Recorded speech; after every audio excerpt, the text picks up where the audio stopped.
झेंडा भाल्या कामाचा जो घेऊन निघाला,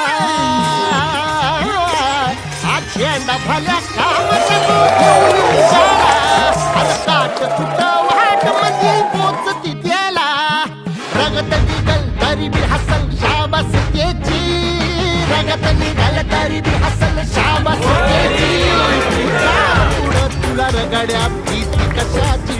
पक्षामध्ये पदोपदी आणि प्रत्येक वळणावरती आपण भारती ग्रीनटेकचे साथीदार आणि साक्षीदार म्हणून या प्रवासाचे उभे आहात. या प्रेमाबद्दल, या स्नेहाबद्दल, या जिव्हाळ्याबद्दल आपणा सर्वांचे